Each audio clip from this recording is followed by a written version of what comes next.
Hello student, मैं Naresh Kumar math by Naresh ji sir classes से आपका हार्दिक स्वागत करता हूं।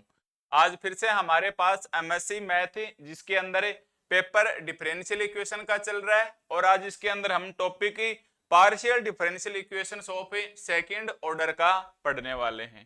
ठीक है, आज हम इसके अंदर टॉपिक है वो हमारे पास है partial differential equations of second order variable coefficient के साथ है और मुंगेज मेथड जैसा टॉपिक हमें पढ़ने वाले हैं। अगर मैं कोई एक यूनिवर्सिटी आधार बना लूं तो ये राजस्थान यूनिवर्सिटी के पहले सेमेस्टर का पेपर 3 है डिफरेंशियल इक्वेशन, जिसके अंदर यूनिट 4 का लेक्चर नंबर 1 है। ज्यादातर यूनिवर्सिटीज में ये फर्स्ट सेमेस्टर्स के अंदर ये बस यूनिट आपके आगे पीछे हो सकती है। ठीक है, तो आप हेडिंग डालोगे, हमारे पास पेपर का नाम डिफरेंशियल इक्वेशन फर्स्ट और टॉपिक है हमारे पास partial differential equations of second order और टॉपिक है हमारे पास partial differential equations of second order और ये हमारे पास इसका ऑफिशियली सिलेबस है जिसके अंदर हमारे पास लिखा हुआ है। और ये ऑफिशियली सिलेबस की बात करें तो इसके अंदर लिखा हुआ है partial differential equations of second order with variable coefficient. Yes, partial differential equations of second order with variable coefficient और मुंगे मेथड की मदद से इसे करना है। तो इस वाली यूनिट में जो मेन एक्सरसाइज है वो हमारे पास मुंगेज मेथड को लेके है। इसका हमारे पास एक क्वेश्चन से कंफर्म पूछा जाता है। 2 टाइप से मुंगे मेथड के सोल्व होते हैं, वही क्वेश्चंस आते हैं और एक इसके अंदर हमारे पास बेसिक एक्सरसाइज है। ठीक है, तो हम इस यूनिट को शुरुआत करें तो हर बार की तरह हम सबसे पहले इसके छोटे बेसिक कॉन्सेप्ट है वो हम कॉन्सेप्ट सीखने वाले हैं। तो सबसे पहले हमारे पास partial differential equations of second order तक की बात करता हूं भाई मैं। ठीक है, सबसे पहले हमारे पास partial differential equations of second order का क्या मतलब होता है, तो आप हेडिंग डाल के रखिएगा हमारे पास partial differential equations of second order. इस पार्शियल को हमारे पास शॉर्टकट में पीडीई बोलते हैं, एक होती है हमारे पास ऑर्डिनरी डिफरेंशियल इक्वेशन, एक होती है हमारे पास ऑर्डिनरी डिफरेंशियल इक्वेशन जिसे हम ओडीई बोलते हैं, जो साधारण भाषा में डिफरेंशियल इक्वेशन कहलाती है। इसके अंदर हमारे पास d by d X d two Y by d X square जैसे होते हैं। ठीक है, पार्शियल डिफरेंशियल इक्वेशन में हमारे पास डेल आ जाएगा, del by del x del two Z by del Y square, del two Z by del x square. हमारे पास ये होता है पार्शियल, इसलिए इसका सिलेबस डिफरेंशियल इक्वेशन का मिलके ओडीई पीडीई कहलाता है। ठीक है, इसलिए हमारे पास इसका सिलेबस मिलके ओडीई पीडीई कहलाता है। यहां हमारे पास पार्शियल डेरिवेटिव आएंगे भाई, यहां हमारे पास पार्शियल डिफरेंशिएशन से ऑफ सेकंड ऑर्डर है, तो यहां हमारे पास सेकंड ऑर्डर तक के पार्शियल डिफरेंशिएशंस आपको लेने होंगे। ठीक है, इसके अंदर हम ज्यादा वो नहीं करेंगे क्योंकि ऑलरेडी आपको पार्शियल डिफरेंशिएशंस के बारे में खूब अच्छे से पता है। तो इसके अंदर हमारे पास 5 छोटे इंग्लिश के अल्फाबेट आपके काम आने वाले हैं, P Q R S T. Yes, small P क्या काम आने वाले है भाई, small P, small Q, small R, S and T. ये हमारे पास partial differential equations of second order के वेरिएबल्स हैं, P Q R S and T. जहां हमारे पास पी क्या है को आपको खूब अच्छे से पता है, इसलिए आपको मैं लिख देता हूं, वेयर पी हमारे पास क्या है, del Z by del x. P हमारे पास क्या है, del Z by del x. Q हमारे पास क्या है, del Z by del y. Q हमारे पास क्या है, del Z by del y. R हमारे पास क्या है, del two Z by del x square. S हमारे पास क्या है, del two Z by del x del Y. ये हमारे पास क्या है, del two Z by del x del Y लिखो या डेल वाई डेल एक्स लिखो, या आप इसके अंदर del y by del x लिखो, इससे हमें कोई फर्क नहीं पड़ेगा। ठीक है, तो हमारे पास P क्या है, R क्या है, Q क्या है, S क्या है, T क्या है, ये सब हमने इधर लिख लिए हैं भाई। ठीक है, ये हमने सब इधर से, या चलो इसको हटा देते हैं, वापिस से लिखते हैं। देखिए हमारे पास है partial differential equation of second order में P Q R S T, where हमारे पास P का मतलब क्या है, तो ध्यान देना P का मतलब है हमारे पास है del Z by del x. P का मतलब क्या है, del Z by del x. और हमारे पास Q का मतलब क्या है, और हमारे पास Q का मतलब क्या है, del Z by del y. Q का मतलब हमारे पास क्या है, और Q का मतलब हमारे पास क्या है, del Z by del Y, del Z by del y. ठीक है, फिर बचा हमारे पास R। R का मतलब क्या होता है, del two Z by del x square, del two Z by del x square. इसको हम ऐसे लिख सकते हैं, del by del x and del Z by del x. तो बताइए भाई del Z by del x क्या है, P है, तो यहाँ क्या आ जाएगा P। तो इसको हम ऐसे भी लिख सकते हैं, और ये हमारे पास del by del x P भी आ सकता है, डेल बाई डेल एक्स ये हमारे पास P भी आ सकता है। तो ये हो गया हमारे पास P, ये हो गया Q, ये हो गया R। ऐसे ही हमारे पास S क्या हो जाएगा, तो S हो जाएगा del two Z by del x del Y. ये हो जाएगा हमारे पास del two Z by del x del Y. अब ध्यान देना, ये del two Z by del x del Y लिखो, या आप del two Z by del Y del x लिखो, इससे हमें कोई फर्क नहीं पड़ेगा, इससे हमें कोई फर्क नहीं पड़ेगा। क्या मैं इसको ऐसे लिख सकता हूं, डेल बाई डेल एक्स और del Z by del Y, या आप ऐसे बोलोगे, इसको हम ऐसे भी लिख सकते हैं कि डेल बाई डेल वाई और del Z by del x और del Z by del X. अब बताइए del Z by del Y क्या है, क्यों, तो यहां del Z by del Y की जगह मैं क्या रख दूं, क्यों रख देता हूं। देखिए del Z by del x, del Z by del x क्या है, P, तो इस डेल बाई डेल इसकी जगह मैं क्या रख सकता हूं, P। तो ये जो del two Z by del x del Y है, del two Z by del Y del X है, इसके बराबर हो सकता है डेल बाई डेल एक्स। अगर एक्स लेके चलोगे हमारे पास तो क्या होगा, और वाई लेके चलोगे हमारे पास तो क्या होगा। ठीक है, अक्स लेके चलेंगे तो हमारे पास क्या जाएगा, क्यों, यहां से देख लो अक्स लेंगे तो वाई बचेगा, वाई वाले के साथ क्या है, क्यों, या वाई लेके साथ चलोगे तो हमारे पास क्या बचेगा, ये del Z by del x. इसका मतलब ये क्या है, हमारे पास P है। तो ये हो गया हमारे पास P Q R S, ऐसे ही हो जाएगा हमारे पास T। तो T हमारे पास क्या हो जाएगा, del two Z by del Y square, del two Z by del Y square, या मैं कहूं डेल बाई डेल वाई, या मैं कहूं डेल बाई डेल वाई और Q, del by del Y और क्यू। तो ये हमारे पास होते हैं partial differential equations of a second order. तो हमें इसकी क्वेश्चंस की पहचान अपने आप ही हो गई, इस वाले एक्सरसाइज के क्वेश्चंस की पहचान है वो आपको अपने आप ही हो गई। क्या देखने को मिलेगा हमारे पास, P Q R S and T, जहां P क्या है हमारे पास del Z by del X, Q क्या है हमारे पास del Z by del Y, R क्या है del two Z by del x square, या हमारे पास del P by del X, S क्या है del two Z by del x del Y, या del Q by del X, या del P by del Y, T क्या है del two Z by del Y square, या del Q by del Y. ये हमारे पास partial differential से equations हैं। अब हमारे पास ये Z क्या है, इसका भी हम डिस्कस अभी करने वाले हैं, कैसे हमें इसका सॉल्यूशंस दिया जाता है, कैसे हमारे पास इसके फंक्शन से होते हैं। तो small p q r s और t ही हमारे पास इस वाली यूनिट फोर्थ की पहचान है, जो हमारे पास पार्शियल डिफरेंशियल इक्वेशंस को बताएगी। वैसे भी हमारे पास क्वेश्चंस में इसकी लैंग्वेज दो प्रकार से लिख के देगा, या तो ऐसे देगा solve the following differential equation, या solve it P Q R S T के रूप में क्वेश्चंस आपको दिखाई दे जाएगा। ठीक है भाई, P Q R S T के रूप में क्वेश्चंस दिखाई दे जाएगा।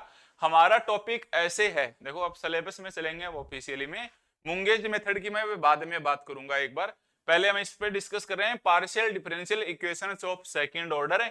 अब हमें विद वेरिएबल कोफिशिएंट लेके चलना है, बट उससे पहले हमने इसका simple partial differential of second order क्या होता है, तो ये होता है हमारे पास P Q R S and T वाला।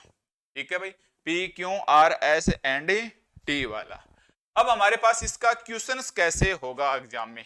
ठीक है भाई, पहले अपन क्वेश्चंस लिख लेते हैं। तो क्वेश्चंस हमारे पास एग्जाम में कैसे होगा, लिखिएगा मेरे साथ साथ। Solve the following, solve the following questions होगा हमारे पास। Solve the following partial differential equations, solve the following partial differential equation, solve the following partial differential equation, partial differential से इक्वेशन से। और ये इक्वेशंस हमारे पास इस प्रकार से दी जाएगी कि इक्वेशंस के अंदर हमारे पास P Q R S T सारे अवेलेबल होंगे, small P Q R S T. और साथ में क्वेश्चन बोल रहा है वेरिएबल कोफिशिएंट, साथ में क्वेश्चन बोल रहा है वेरिएबल कोफिशिएंट, तो हमें एक्स और वाई भी मिलेंगे, तो हमें एक्स और वाई भी मिलेंगे।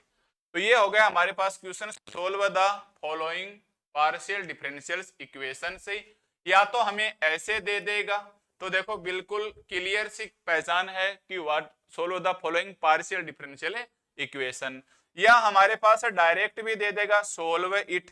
तो इस क्वेश्चन को लिखने का दूसरा तरीका क्या है, डायरेक्ट लिख देगा सोल्व इट, दूसरा क्या लिख देगा सोल्व इट, और ये ऐसा का ऐसा छोड़ देगा कि P Q R S T के रूप में। क्वेश्चंस में विद वेरिएबल कांस्टेंट आएंगे तो ये हमारे पास अक्स के रूप में भी आ जाएगा, ये हमारे पास वेरिएबल कांस्टेंट्स के रूप में आएंगे, तो ये क्वेश्चंस हमारे पास ऐसे हो जाएगा। ठीक है, क्योंकि एग्जाम हॉल में तो सबसे पहले हमें क्वेश्चंस ही पहचानना है। तो लिखिएगा हमारे पास एग्जाम हॉल के अकॉर्डिंग क्वेश्चंस हमारे पास कैसे आएगा, solve the following differential equation, solve the following differential equation से F P Q R S T, और वेरिएबल कांस्टेंट है। देखो टॉपिक का नाम देखो, ये देखो टॉपिक का नाम है विद वेरिएबल कोफिशिएंट्स। वेरिएबल कौन से हैं, यही एक्स और वाई के इसके साथ कोफिशिएंट आए। फिर इसका दूसरा तरीका मोंगेज मेथड से करने का है, तो ये हमारे पास इसके वेरिएबल कोफिशिएंट आ गए एक्स एंड वाई। ठीक है भाई, ये हमारे पास इसके वेरिएबल कोफिशिएंट, देखो ये एक्स एंड वाई इसके क्या आ गए, वेरिएबल कोफिशिएंट आ गए। फिर हमारे पास सेकंड क्वेश्चन से इसी को ऐसे लिख के दे देगा कि सोल्व इट डायरेक्ट, कोई इसके अंदर गुणा भाग नहीं करने वाला है। तो हमारे पास पहचान कैसे हो जाएगी क्वेश्चंस की, तो हमारे पास इस क्वेश्चंस की पहचान कहां से हो जाएगी, P Q are small P Q R S T से पहचान हो जाएगी। अब वो क्या करता है एग्जामिनर, और ज्यादा समझदार बन के आपका पार्शियल वर्ड गायब कर देगा, ऐसे भी लैंग्वेज में लिख के दे देगा भाई। ठीक है, एग्जामिनर आपको ऐसे भी लैंग्वेज में लिख के इसको दे देगा कि solve the following differential equation, बताएगा ही नहीं कि ये पार्शियल भी है। ठीक है भाई, बताएगा ही नहीं कि ये हमारे पास पार्शियल भी है। ठीक है, तो ये हमारे पास एक बार और लैंग्वेज में लिख लो, तीनों ही लैंग्वेज एक जैसी हैं, हमें कोई फर्क नहीं पड़ेगा। तो क्वेश्चन हमारे पास ऐसे भी दे सकता है कि solve the following, partial word गायब कर दिया और डायरेक्ट लिख दिया डिफरेंशियल इक्वेशन, और डायरेक्ट हमें लिख दिया डिफरेंशियल इक्वेशन। ठीक है, क्वेश्चंस में हमें ऐसे भी दे सकता है, इसके लिए कोई बड़ी बातें नहीं है। तो कहने का मतलब ये वर्ड छुपा लिया, पार्शियल डिफरेंशियल लिख के दे दिया, P Q R S T भी दे दिया, या कुछ नहीं बोला तो P Q R S T से पहचाना है, और पार्शियल वर्ड खा गया, डिफरेंशियल इक्वेशन लिख के छोड़ दिया, P Q R S T X Y के रूप में दे दिया। यहाँ ये एक्स वाई वेरिएबल कोफिशिएंट का काम करेंगे। तो क्वेश्चंस तो ये हो गया, तीनों हमारे पास एक ही बात है। क्वेश्चंस को आप ऐसे लिखिए, या क्वेश्चंस को आप ऐसे लिखिए, या आप क्वेश्चंस को ऐसे लिखिए। अब इसका हमारे पास सॉल्यूशंस कैसे दिया जाएगा, या हमारे पास आंसर्स कैसे आएगा, तो याद रखना आंसर्स हमारे पास small z is equal to, answer में हमारे पास x आएगा, आंसर में हमारे पास y आएगा, हमारे पास फंक्शन से ऑफ x आएगा और हमारे पास फंक्शन से ऑफ y आएगा। बस ये हमारे पास इस वाले क्वेश्चंस का आंसर आएगा। तो टारगेट बिल्कुल क्लियर है। क्वेश्चंस के अंदर हमारे पास functions of p q r s t x y दिए हुए होंगे। आंसर में हमें p q r s t हटाने हैं, x y के रूप में लाना है। तो आंसर हमारे पास x y और functions of x functions of y के रूप में आ गया, फंक्शंस ऑफ x और फंक्शंस ऑफ y के रूप में आ गया।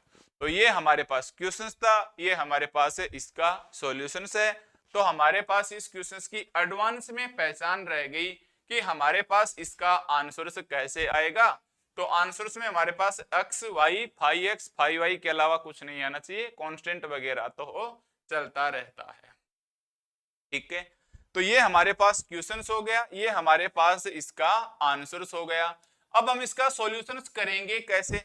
मैंने तो देखो लिख के छोड़ दिया कि भाई क्वेश्चंस तो ठीक है, आपको एग्जाम हॉल में ऐसे लिख के दे देगा और सॉल्यूशन हमारे पास इसका ये होता है, सॉल्यूशन हमारे पास ये होता है। अब इसका ये आंसर से आएगा कैसे, अब हमारे पास इसका ये आंसर से आएगा कैसे। तो आप हेडिंग डालिए मेथड ऑफ सोल्व, हेडिंग डालिए आप मेथड ऑफ सोल्व, हेडिंग डालिएगा मेथड ऑफ सोल्व।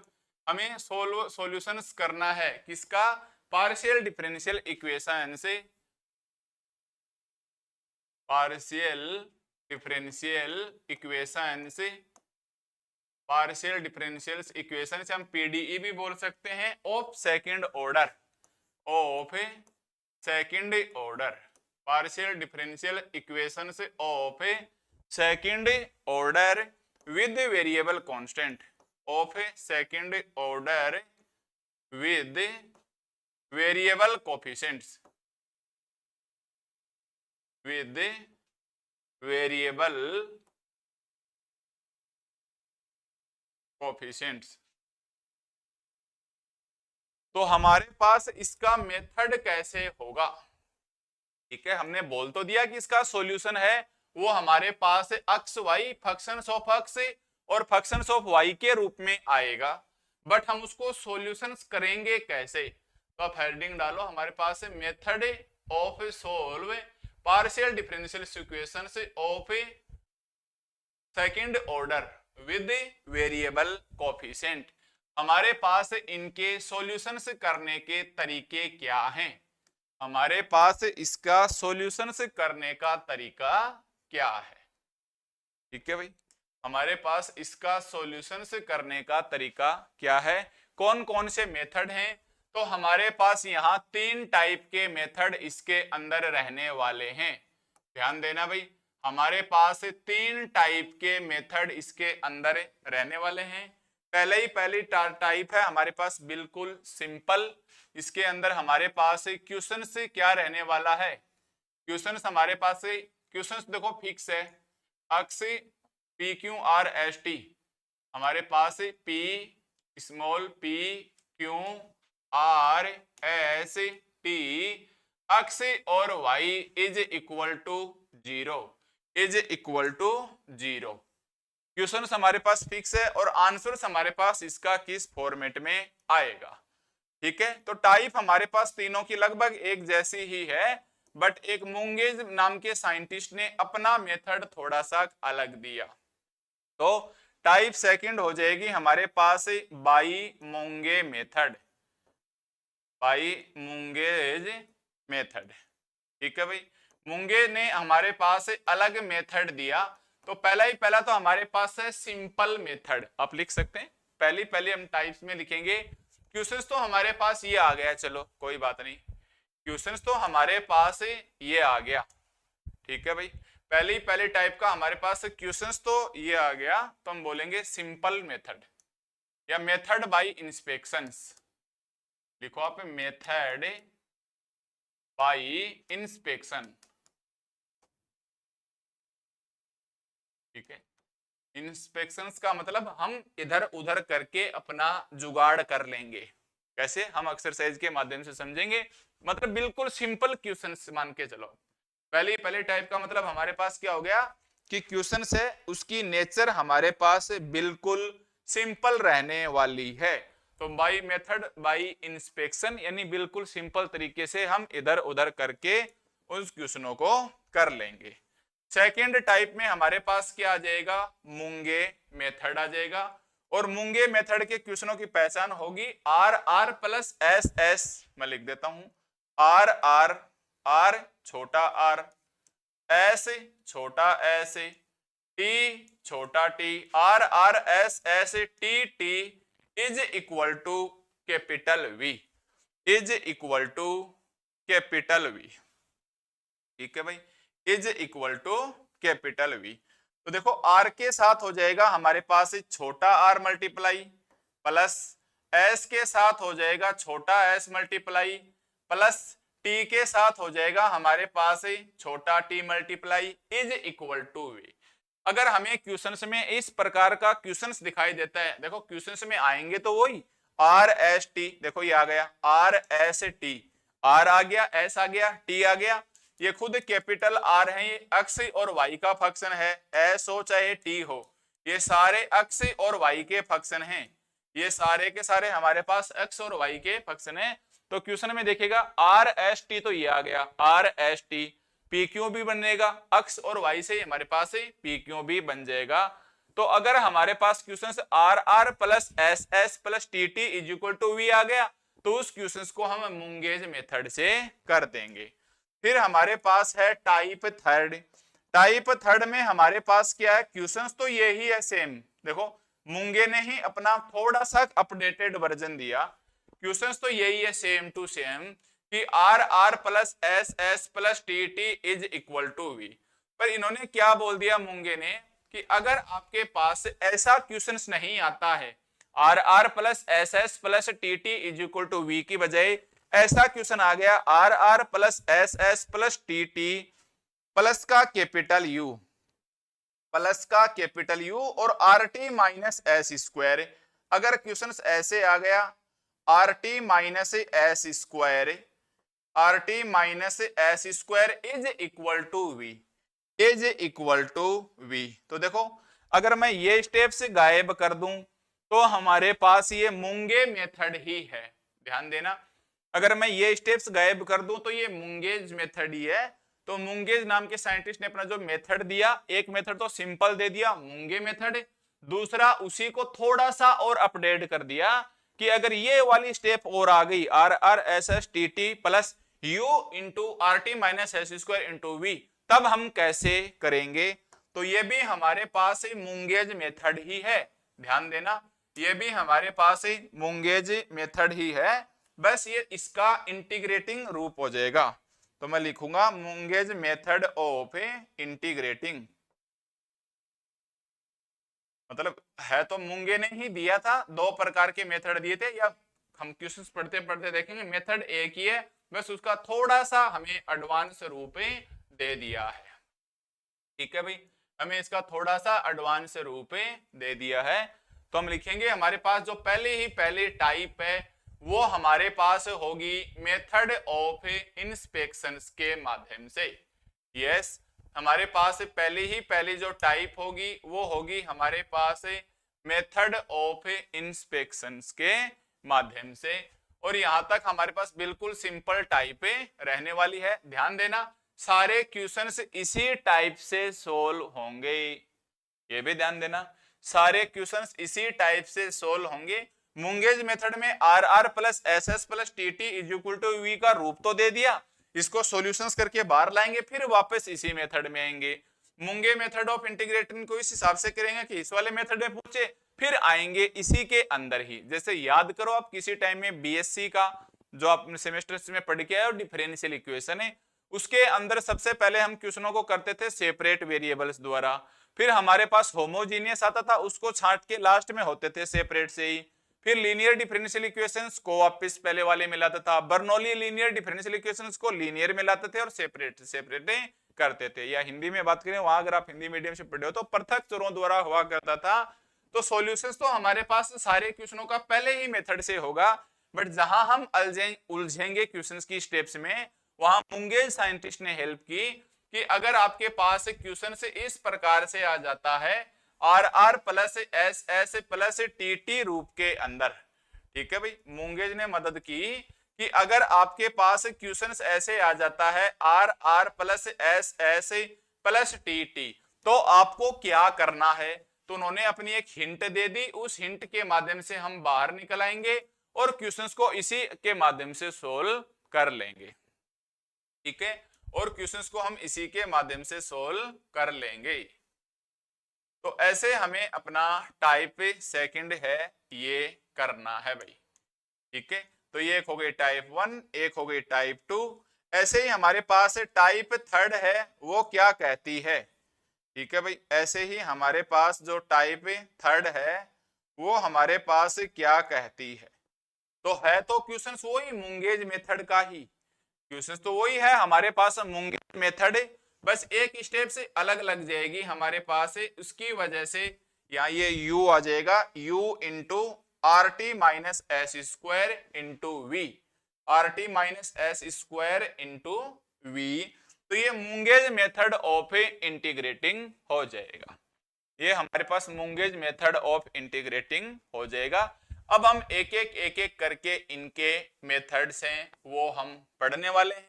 तो सबसे पहले हमारे पास मेथड बाय इंस्पेक्शन चलेगा, यानी क्वेश्चन सारे वापस घूम फिर के इसी मेथड से होंगे, बस मुंगेज ने मदद कर दी थोड़ी सी कैलकुलेशंस को सोल्व करने में, और एडवांस लेवल की कैलकुलेशन आई तो उसको और एडवांस लेवल पे सोल्व कर दिया, और एडवांस लेवल की प्रॉब्लम आई तो उसको और एडवांस लेवल पे सोल्व कर दिया, ठीक है।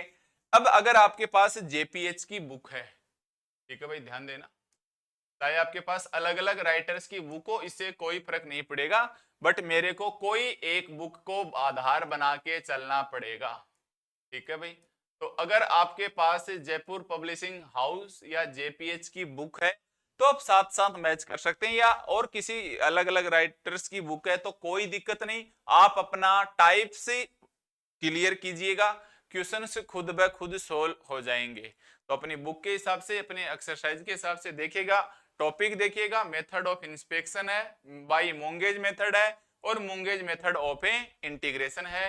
अगर मैं इसकी जेपीएच की बुक का आधार बना के चलूं तो ये हमारे पास एक्सरसाइज 12.1 है, ठीक है भाई, ये हमारे पास एक्सरसाइज 12.1 है। सेकंड मेथड की हम बात करें तो ये हमारे पास एक्सरसाइज 12.2 है, और टाइप थर्ड की बात करें तो ये हमारे पास एक्सरसाइज 12.3 है, ठीक है। तो ये पहली एक्सरसाइज 12.2 की हमारे पास दूसरी एक्सरसाइज, और ये हमारे पास तीसरी एक्सरसाइज, ठीक है, और 12.3 है वो हमारे पास इसकी तीसरी एक्सरसाइज, ओके भाई। तो ये जेपीएस की बुक नहीं है तो कोई बात नहीं, हम तो अपना टारगेट मेथड ऑफ इंस्पेक्शंस के ऊपर, बाय मुंगेज मेथड के ऊपर है, या मुंगेज मेथड ऑफ इंटीग्रेटिंग के ऊपर करेंगे। एग्जाम हॉल में जो क्वेश्चंस पूछे जाएंगे वो मुंगेज मेथड के और इसके मुंगेज मेथड ऑफ इंटीग्रेटिंग के पूछे जाएंगे। इसके क्यों नहीं पूछे जाएंगे ये हम क्वेश्चंस करते करते ही देख लेंगे, और इससे भी पूछे जा सकते हैं, 2-4 क्वेश्चंस इसके अंदर भी इंपॉर्टेंट हैं। बस ये पहले इसलिए बता रहा हूं ताकि मुंगे करते वक्त तुरंत इसमें बताऊं तो आगे आप फटाफट कर लो।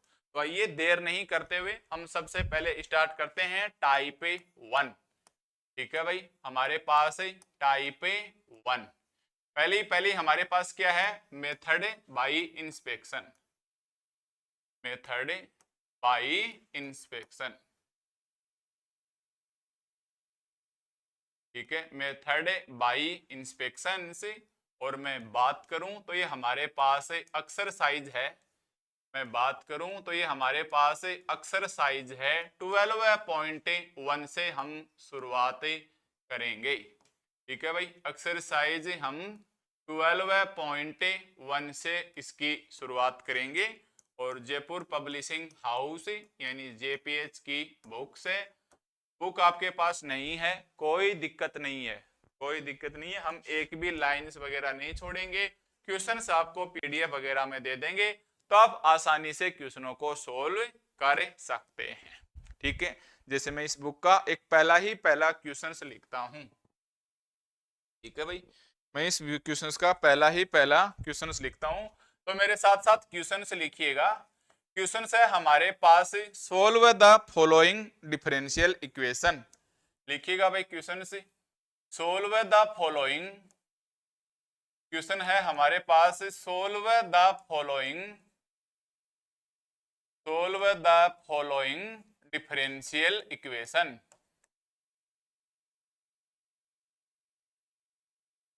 Solve the following differential equation. ठीक है, और क्वेश्चन है A R is equal to X Y. Question है हमारे पास, A R is equal to X Y. ध्यान देना भाई, ये हमारे पास इसका एक क्वेश्चन है। ठीक है, ये हमारे पास इसका एक क्वेश्चन है कि सोल्व द फॉलोइंग डिफरेंशियल से इक्वेशन से, बस इतना लिख के छोड़ दिया है भाई, हमारे पास इतना लिख के छोड़ दिया है। ठीक है, solve the following differential equation. ठीक है, पहली बात तो ये कि हमारे पास इस एक्सरसाइज नंबर 4 में है ना भाई। पहला तो हमारे पास ये हो जाएगा कि एग्जाम हॉल में जब आप पेपर में बैठोगे तो पेपर नंबर 4 की यूनिट 4 है, पेपर नंबर तो 3 है, तो यूनिट नंबर 4 है। अब चलो यूनिट से हमें पहचान नहीं करनी है, क्योंकि चलो ये तो एक बार एग्जाम में नंबर ले आओगे, इन फ्यूचर हमारे पास ये टॉपिक वापस से काम आएंगे, तब हम इन क्वेश्चनों को कैसे पहचानेंगे।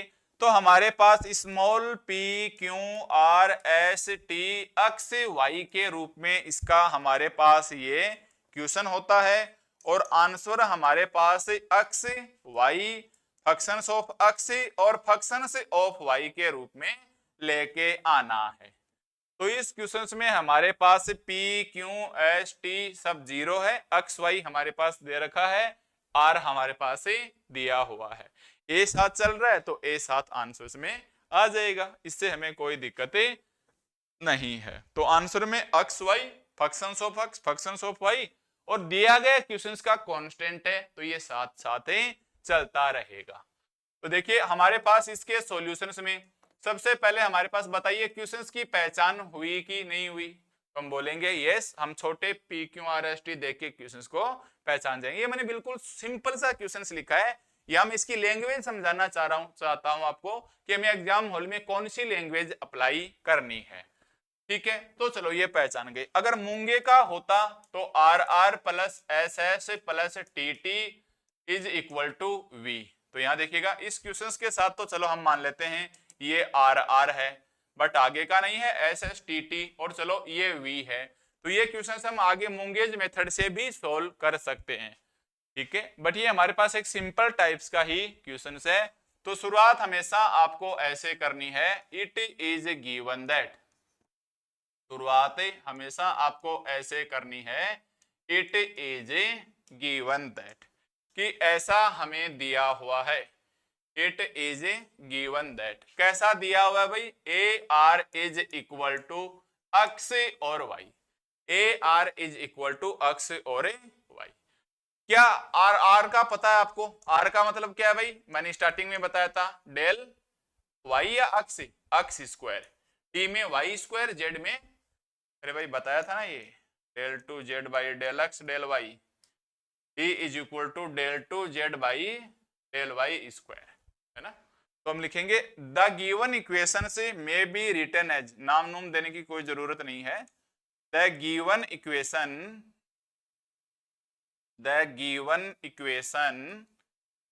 मे बी रिटन एज, दी गई इक्वेशंस को कैसे लिखा जा सकता है, the given equations may be written as ए।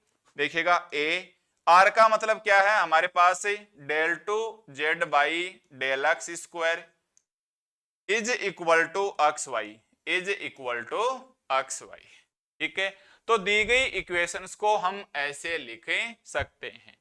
अब बताइए हमें जेड चाहिए आंसर में, Z is equal to X Y, functions of X functions of Y का रूप चाहिए, तो हम इसका क्या करेंगे, इंटीग्रेशंस करेंगे। तो हम क्या लिखेंगे, इंटीग्रेटिंग इट किसके रिस्पेक्ट में भाई, अक्स के रिस्पेक्ट में, तो हम लिखेंगे इंटीग्रेटिंग, कोई इक्वेशन वगैरह नाम मत देना, हम सीधा ही लिख देंगे भाई, ठीक है। Integrating it with respect to X, with respect to X both side, with respect to X both side. हमें पता है, ध्यान रखना भाई इस चीज के अंदर, वेरिएबल दो ही हैं आपके पास, एक चीज का ध्यान रखना, वेरिएबल हमारे पास इंडिपेंडेंट वेरिएबल दो ही हैं, एक अक्स है और एक वाई है। ध्यान देना, इंडिपेंडेंट वेरिएबल केवल 2 हैं, अक्स और वाई। तो अक्स के रिस्पेक्ट में करेंगे वाई कांस्टेंट, वाई के रिस्पेक्ट में करेंगे अक्स कांस्टेंट। तो integrating it with respect to X both side, तो अक्स के रिस्पेक्ट में करेंगे तो वाई हमारे पास क्या आ जाएगा, कांस्टेंट। तो हमारे पास इसका सॉल्यूशन से क्या होगा, तो वी गेट, तो हम लिख देंगे वी गेट, और हम इसका इंटीग्रेशन से कर देंगे, ठीक है। A del two Z by, देखो A del two Z by del x square is equal to X Y का हमें इंटीग्रेशन करना है। और ध्यान देना डायरेक्ट लिखना है आपको, कोई भी ऐसे नहीं कि उल्टा सुल्टा लगा के लिखोगे, सीधा लिखेंगे, ठीक है। हिसाब तो ऐसे बनता है, ये A del two Z by del x square है, इसको ऐसे लिखो A del by del x और del Z by del X, फिर आप इंटीग्रेशन का साइन लगाओ अक्स के रिस्पेक्ट में, फिर इस अक्स से काटो, ये ए कांस्टेंट है बाहर लो, ये del Z by del X बचेगा, फिर ये A into del Z by del X बचेगा, ये इसके इंटीग्रेशन के साथ चला जाएगा। तो ध्यान देना, जब हमने पहली यूनिट शुरुआत करी थी नॉन लीनियर डिफरेंशियल इक्वेशन से, वहां मैं इसके इंटीग्रेशंस करना बता चुका हूं, तो यहां हम ये बिल्कुल सीधा काम में लेंगे, ठीक है। तो आएगा यही A del Z by del X, but आपको इतनी प्रोसेस करके नहीं लिखना है, अपने को एकदम सीधा सीधा लिखना है। तो ये तो चलो हमने इसके अक्स के रिस्पेक्ट में किया, एक कम हो गया। ध्यान देना मैंने बोला है अक्स के रिस्पेक्ट में करेंगे तो y कांस्टेंट है, तो इस y को आप बाहर ले लो, अक्स इंटू dx लगा लो। अब आप डेल और d में कोई दिक्कत नहीं क्योंकि सिंगल वेरिएबल आ गया, प्लस हमारे पास आपको पता है कोई ना कोई कांस्टेंट आएगा, प्लस हमें पता है हमारे पास कोई ना कोई कांस्टेंट आएगा, ठीक है। अब हमारे पास देखिए इस क्वेश्चन में हमने बोला है कि integrating it with respect to X both side y constant, है ना, integrating it with respect to X both side से, और हमने क्या बोला है y कांस्टेंट, और हमने क्या बोला इसका y कांस्टेंट। तो देखिएगा हमारे पास ये जो कांस्टेंट है, या नेक्स्ट स्टेप्स में हम इसको ऐसे लिख सकते हैं क्या, a del Z by del x, a del Z by del x, और ये देखिए y अक्स का क्या हो जाएगा, अक्स स्क्वायर बाई 2, और यहां हमारे पास कांस्टेंट है, इसको मैं एफ ऑफ वाई लिखूंगा, क्योंकि अभी अभी हमने ये किया था कि एक्स के रिस्पेक्ट में करेंगे तो वाई कांस्टेंट है, तो हम बोल सकते हैं ये जो कांस्टेंट आए हमारे पास फंक्शंस ऑफ वाई का रूप है, तो हम बता देंगे हमारे पास वेयर एफ ऑफ वाई क्या है, हमारे पास कांस्टेंट है, एफ ऑफ वाई हमारे पास क्या है, कांस्टेंट है, ठीक है। अब आपको जेड चाहिए तो फिर से डिफरेंशिएशन कर दो, तो मैं बोलूंगा अगेन इंटीग्रेटिंग इट, क्या बोलेंगे भाई हम इसको, अगेन इंटीग्रेटिंग इट,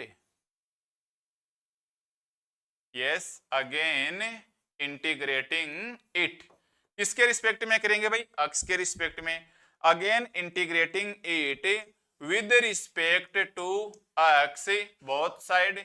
अब आप बताइए अक्स के रिस्पेक्ट में करेंगे तो हमारे पास y क्या आ जाएगा, कांस्टेंट, y क्या आ जाएगा हमारे पास कांस्टेंट, तो हमें क्या मिलेगा, तो हमें क्या मिलेगा, तो देखिए a छोड़ दो, del Z by del x का क्या हो जाएगा, z बचेगा, बाकी हट जाएगा। ध्यान देना y के रिस्पेक्ट में कर रहा हूं, अक्स के रिस्पेक्ट में कर रहा हूं तो y कांस्टेंट है, तो यहां से आप y बाई 2 छोड़ दो, यहां से आप y बाई 2 छोड़ दो, इसका कर दो अक्स स्क्वायर का dx, अक्स के रिस्पेक्ट में कर रहे हैं तो ये y कांस्टेंट आ जाएगा इंटू dx, प्लस इसका भी हमारे पास कोई ना कोई कांस्टेंट आ ही जाएगा, इसका भी हमारे पास कोई ना कोई कांस्टेंट आ ही जाएगा। तो बस ये हमारा आंसर लो। ठीक है, ऐसे हमें अपना सॉल्यूशंस करना है। तो नेक्स्ट स्टेप्स में हमारे पास क्या आ जाएगा, AZ। ये देखिएगा हमारे पास अक्स स्क्वायर का कितना हो जाएगा भाई, अक्स की पावर 3/3, तो 2 नीचे तो मल्टीप्लाई होके 6 आ जाएगा। तो एक ही स्टेप्स में लिख देना आप, ये आ जाएगा ऐसे। देखो अक्स की 3/3, 3 मल्टीप्लाई हो जाएगा y ऐसा का ऐसा। यहाँ dx का इंटीग्रेशन क्या हो जाएगा, अक्स और ये f ऑफ y साथ है ही, प्लस ये कांस्टेंट है, तो कांस्टेंट हमारे पास किसके रूप में आएगा, y के रूप में। तो अब मैं दोबारा से f ऑफ y लिखूंगा तो ये इसमें मिल जाएगा, तो f की बजाय मैं बोल देता हूं इसको फाई ऑफ y। तो एक बार आप स्मॉल f लगा देना, फिर आप फाई लगा देना, दोबारा जरूरत पड़े तो f लगा देना, फिर जरूरत पड़े तो आप कुछ भी लगा देना, u y ऐसा देना कि वो कांस्टेंट लगे, या f1 f2 के ऊपर आ जाना, बहुत ज्यादा पर लगाने की जरूरत नहीं पड़ेगी। 2 बार इंटीग्रेशंस करेंगे तो 2 बार, और क्वेश्चंस भी हमारे पास सेकंड ऑर्डर तक का है भाई।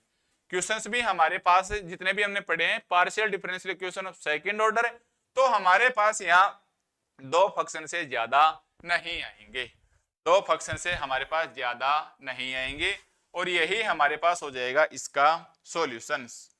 तो यही हमारे पास हो जाएगा इसका solutions, which is required solutions, which is required solutions of given differential equations, given differential equation। हालांकि पार्शियल डिफरेंशियल इक्वेशन है, फिर भी हमने इसको एक गिवन डिफरेंशियल इक्वेशन से लिखा। तो कहने का मतलब क्वेश्चंस हमारे पास बिल्कुल इजी सा है। हमें क्वेश्चंस की पहचान क्या करनी है, PQRST से करनी है, जो जो PQRST की वैल्यू वो रख दो, और इसका यहाँ इंटीग्रेशन किया, आसानी से हो गया। आप इस प्रोसेस पे ध्यान देना। तो जो मेथड ऑफ इंस्पेक्शन सबसे पहला मेथड था, उसके अकॉर्डिंग क्या हो गया हमारे पास, ये इसका इंटीग्रेशन बड़े ही आसानी से हो गया। आगे आगे हमारे पास दिक्कत आएगी, इसलिए मुंगे साइंटिस्ट निकल के आया और उसने अपना मेथड दिया। ठीक है, आगे आगे उसने मुंगे साइंटिस्ट निकल के आया, उसने अपना मेथड दिया, तो इसको और सोल्व मतलब इजी बना दिया। तो 2 बार इंटीग्रेशंस करेंगे, हमारे पास इसका ये आ जाएगा। ठीक है, देखिएगा फिर से क्वेश्चंस लिखिएगा, और करते रहते थोड़ी सी स्पीड बढ़ा लेते हैं। तो लिखिएगा क्वेश्चंस मेरे साथ साथ कि solve the following differential equations, solve the following differential equation, solve the following differential equation. ठीक है भाई, यहां मैं एक क्वेश्चन ले लेता हूं, थोड़ा सा ले लेते हैं। चलो एक बार और समझने की कोशिश करते हैं। ये हमारे पास ऐसे t is equal to sine X Y, t is equal to sine X Y. ठीक है, ये हमारे पास क्वेश्चन है भाई, solve the following differential equation. इसके अंदर भी एग्जामिनर इसका पार्शियल वर्ड खा गया भाई, इसके अंदर भी एग्जामिनर इसका पार्शियल वर्ड खा गया। तो सबसे पहले हमारे पास क्वेश्चंस की पहचान कैसे होगी, PQRST, तो T दिखाई दे गया, ऐसे तो नहीं है ना, R इंटू R, मतलब R का फंक्शन S का T का इज इक्वल टू V का, नहीं है, सिंपल हो जाएगा। ये होता तो हम आगे वाला टाइप 2 पढ़ेंगे मुंगे मेथड का। ठीक है, तो सॉल्यूशंस में हम कैसे लिखेंगे, बिल्कुल सिंपल सी शुरुआत करनी है कि इट इज गिवन दैट, ऐसा हमें दिया हुआ है, ऐसे हम शुरुआत करेंगे। इट इज गिवन दैट, ऐसा हमें दिया हुआ है, t is equal to sine X Y. ठीक है, कैसे लिखा जा सकता है भाई इसको, तो हम बोलेंगे the given equations may be written as, the given equations may be written as. कैसे लिखी जा सकती है भाई, हमारे पास t की जगह है हम क्या कर देंगे, del two Z by del Y square होता है ना भाई।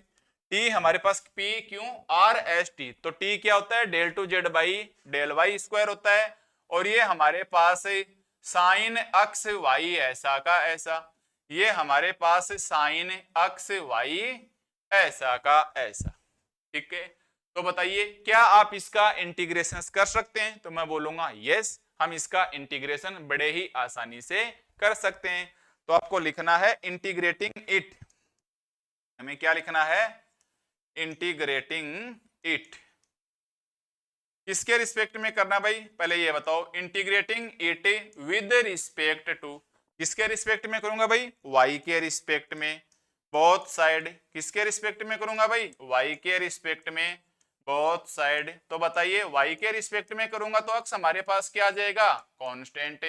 तो हमें क्या मिलेगा, तो हमें क्या मिलेगा, तो लेफ्ट साइड डायरेक्ट एक y कम हो जाएगा, तो del Z by del y. Left side तो हमारे पास डायरेक्ट क्या जाएगी, del Z by del y. Right side में हमारे पास क्या है भाई, साइन अक्स वाई है, साइन अक्स वाई है, किसके रिस्पेक्ट में किया है भाई, डी वाई के रिस्पेक्ट में, प्लस हमारे पास कोई ना कोई क्या आ जाएगा, कांस्टेंट। यस, प्लस हमारे पास कोई ना कोई क्या आ जाएगा, कांस्टेंट आ जाएगा। अब हमारे पास ये चैलेंज है कि हम इसका इंटीग्रेशन से कैसे करेंगे, ठीक है। तो अगर मैं इसका सीधा कर दूं कि माइनस का cos अक्स y अपॉन अक्स, तो मेरे हिसाब से कोई दिक्कत नहीं होनी चाहिए। और आप MSc लेवल पे हैं तो यहाँ आके आप सीधा ही लिखोगे, तो ये आ जाएगा हमारे पास del Z by del Y is equal to minus का cos अक्स y, माइनस का cos X y upon X, plus अब देखिए ये क्या है हमारे पास कांस्टेंट। अब की बार कांस्टेंट किसके वेरिएबल के रूप में है, अक्स के रूप में। तो पहले वाले में तो हमने एफ ऑफ वाई लिया था, यहां मैं क्या ले लूं, अक्स ले लूं, यहां मैं क्या ले लूं, अक्स ले लूं।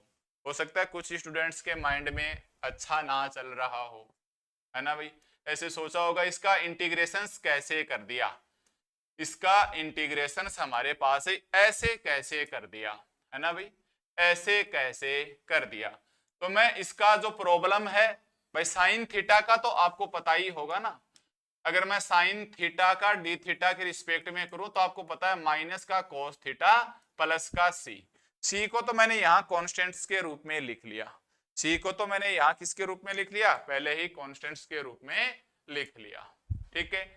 तो देखो अक्स वाई को आप टी मानो, y के रिस्पेक्ट में करेंगे तो अक्स हमारे पास कांस्टेंट है, तो अक्स को ले जाइए इधर, तो ये आ जाएगा dt upon X.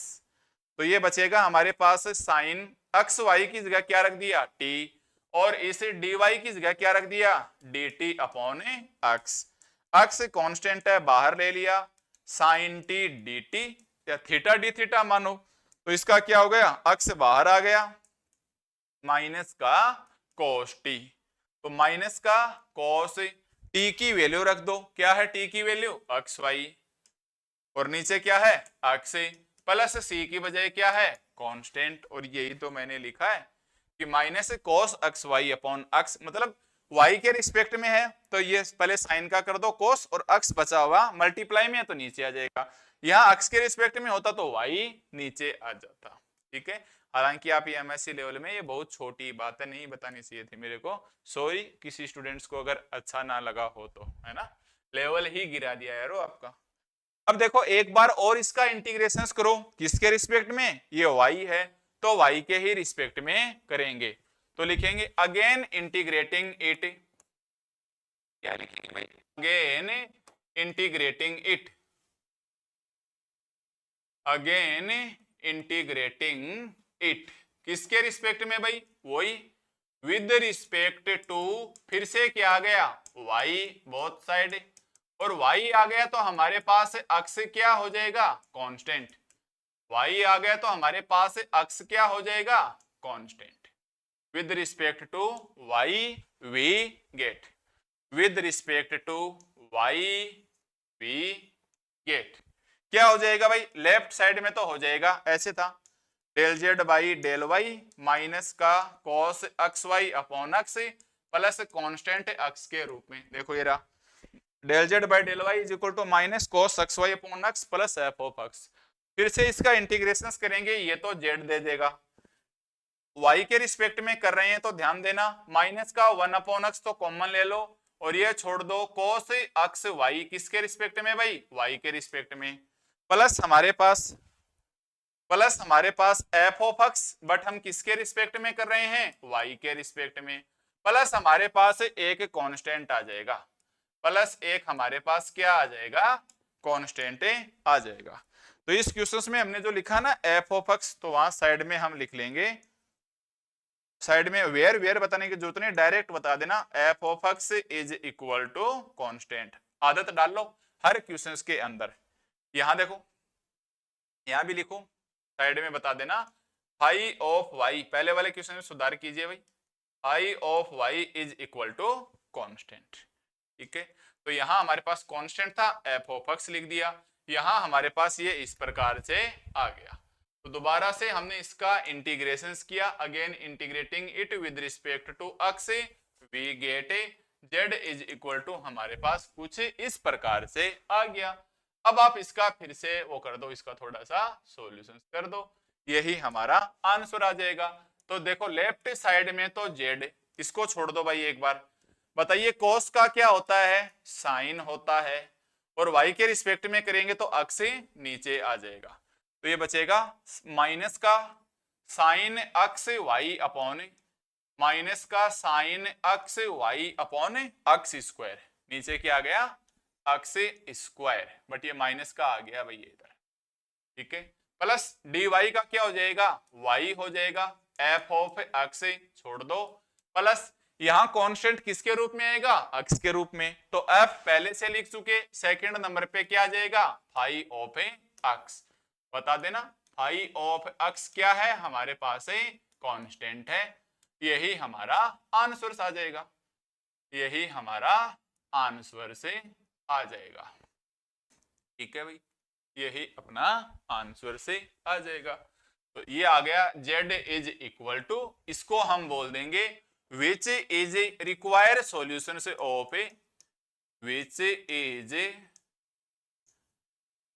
Required solution, which is required solution से of given differential equation, given differential equations.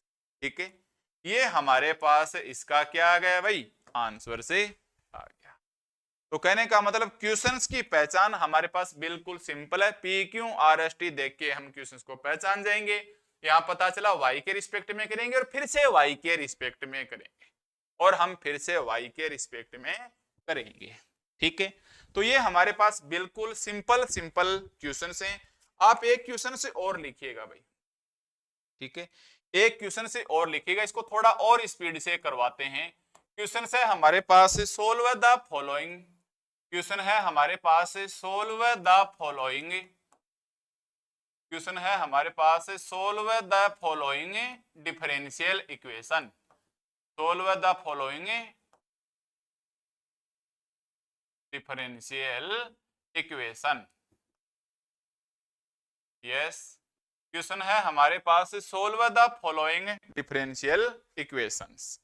ठीक है, मैं ऐसे ही ले लेता हूं। अब की बार क्वेश्चन है हमारे पास s is equal to x upon Y plus A, x upon Y plus ए।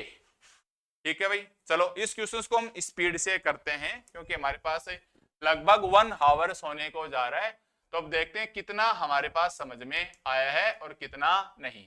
तो सबसे पहले बताइए, क्या आपके क्वेश्चन समझ में आ गया, पहचान कर लोगे P Q R S T देख के? तो हमने देखा कि हाँ एस अवेलेबल है, इसका मतलब ये partial differential equation of second order का है।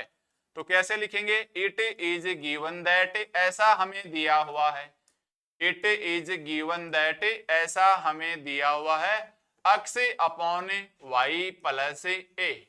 हमें इक्वेशन वगैरह मानने की जरूरत है नहीं, लैंग्वेज मैं बता ही रहा हूं वही आपको प्रॉपर लिखनी है। तो क्या लिखेंगे, the given equation may be written as, the given equation may be written as.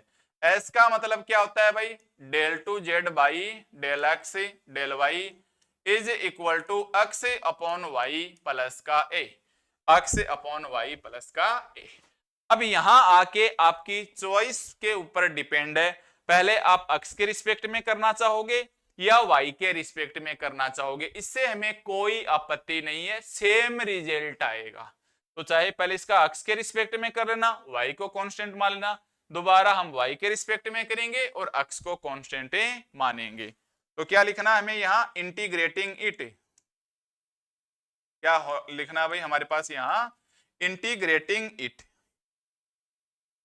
यहां हम लिखेंगे integrating it with respect to, किसके रिस्पेक्ट में भाई, पहले मैं अक्ष ले लेता हूं, with respect to x both sides.